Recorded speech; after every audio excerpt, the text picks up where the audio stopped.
오늘 전할 말씀의 주제는 섬기지 않으면 살 수 없는 인간입니다. 인간이 자기 본의, 자기 중심으로 사는 것 같지만 사실은 아무도 자기 본의로 살지 못하고 뭔가를 떠받들며 삽니다. 중력의 지배를 받는 지구상의 모든 존재가 위를 떠받들지 않으면 존재할 수 없는 것과 같은 이치입니다. 차이가 있다면 성도는 하나님을 떠받들고 불신자는 우상을 떠받듭니다. 여기엔 종교, 지식, 교양, 유무의 차이가 없습니다. 역사적으로 세계 최고의 지성의 산실이었던 아덴에서조차 우상이 가득했던 것은 이의 반영입니다. 모든 인간은 섬기는 대상만 다를 뿐 어느 누구도 무엇을 섬기지 않는 자는 없습니다. 한때 우리 사회에서 사대주의 혹은 식민지 건성이라는 말들이 넓게 회자됐습니다. 자기 비하적이고 강자 숭배적인 약소국민이 갖는 일종의 신드롬임을 말한 것입니다.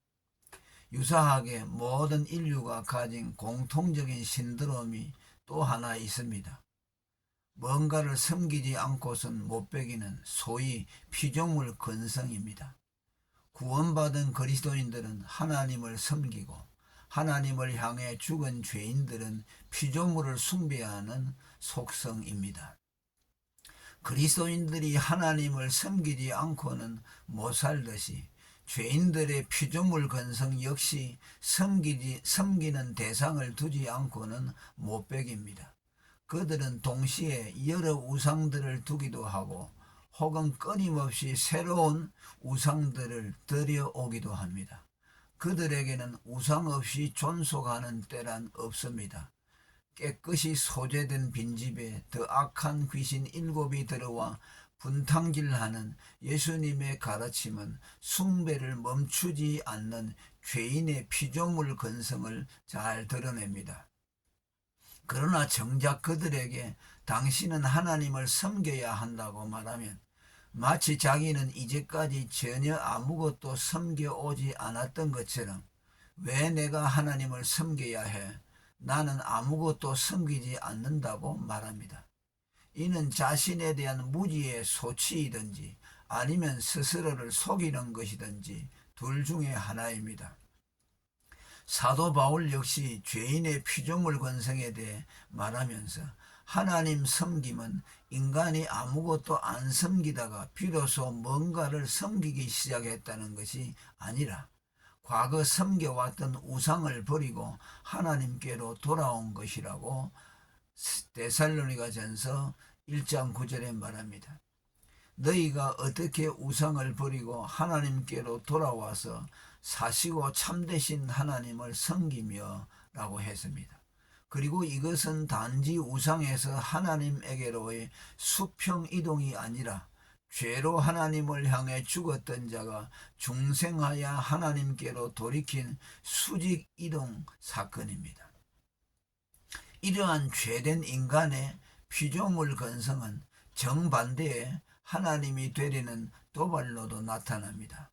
태초에 아담이 뱀의 미혹을 받아 자신이 하나님이 되려고 한 것은 히랍 신화의 작가들에게는 영웅적인 모습으로 비춰질 수도 있으나 이 역시 자아를 우상화하려는 피조물 근성의 발현입니다.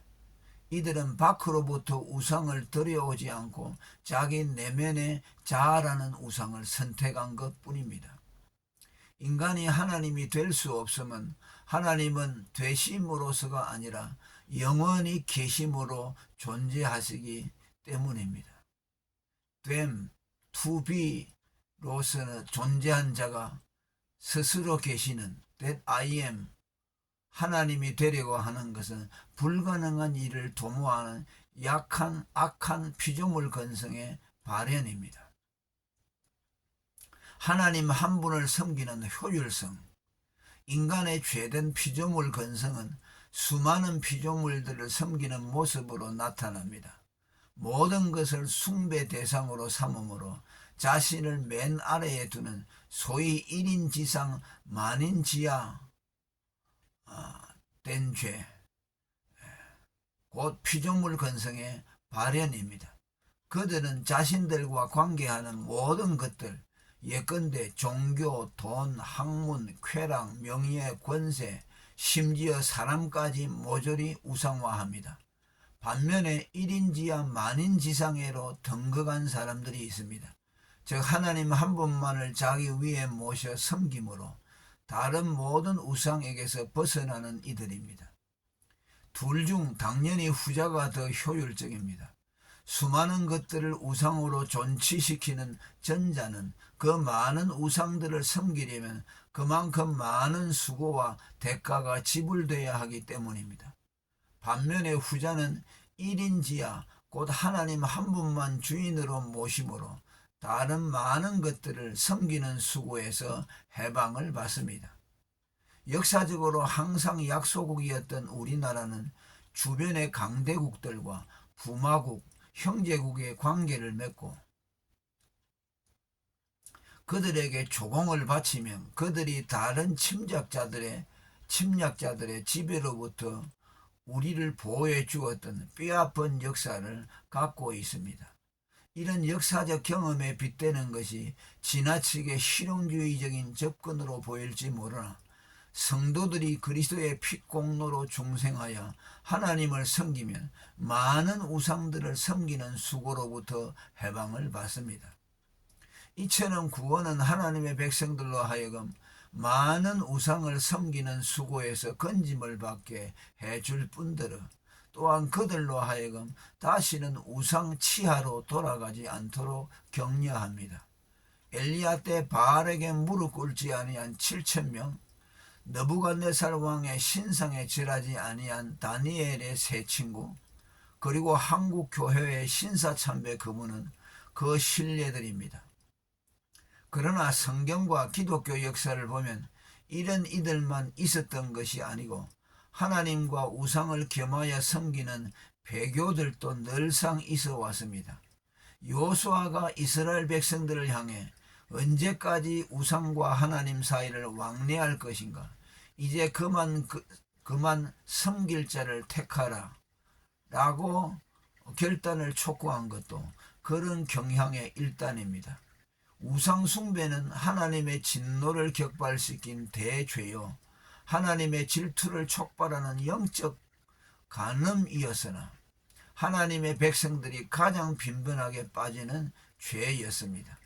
사도 요한이 자녀들아 너희 자신을 지켜 우상에게 멀리하라고 한 것은 교회 밖의 사람들이 아닌 성도들을 향한 권면이었던 것을 볼 때 신약 시대에도 우상 숭배는 흔한 죄였습니다. 그리고 우상 숭배의 양상이 구약 시대에는 물체적인 보이는 형상으로 나타났다면 신약 시대는 주로 보이지 않는 정신 사상으로 나타났습니다. 그중 대표적인 것이 탐심입니다. 믿는 이들은 탐심을 통해 자신의 우상 숭배적 성향을 드러냅니다. 또 하나가 물신 숭배, 곧 금송아지 숭배입니다. 구약 때는 말 그대로 금송아지 형상의 우상을 만들어 숭배했고 신약 시대에는 재물 사랑으로 나타났습니다. 출애굽기 32장 4절과 마태복음 6장 24절에 기록되어 있습니다. 한 사람이 두 주인을 섬기지 못할 것이니 혹 이를 미워하며 저를 사랑하거나 혹 이를 중히 여기며 저를 경히 여김이라. 너희가 하나님과 재물을 겸하여 섬기지 못하느니라.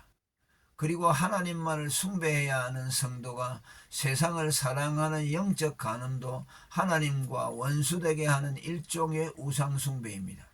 간음하는 여자들이여 세상과 벗된 것이 하나님의 원수임을 알지 못하느뇨.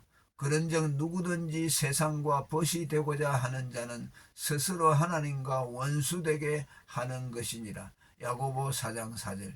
이 영적 관음 역시 성도들을 자유롭게 하지 못합니다. 또 자신과 자신의 욕망을 하나님보다 더 사랑하는 곧 자신을 궁극으로 떠받드는 것 역시 또 하나의 우상 숭배입니다. 저희의 신은 배요. 빌립보 3장 19절.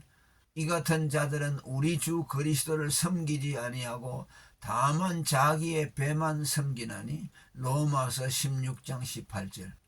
이 자아 우상은 이미 앞서 언급했듯이 태초의 에덴에서 아담이 뱀으로부터 부추김을 받았던 가장 강력한 우상입니다. 오늘날 물신숭배, 영적 간음, 핍박을 이긴 자도 이 자아 우상 앞에서 무너지는 것을 봅니다. 이처럼 성도들도 다양한 우상들로부터 유혹을 받을 때 때때로 그것들 앞에서 연약성을 드러내 보이지만 그리스도의 피로 말미암아 본래의 하나님 성경의 자리로 돌아갈 수 있다는 사실에 안도합니다. 이는 중생으로 그들에게서 우상을 섬기는 죄된 피조물 근성이 뽑혀지고 하나님을 섬기는 신적 근성이 그들에게 심겨졌기 때문입니다. 할렐루야.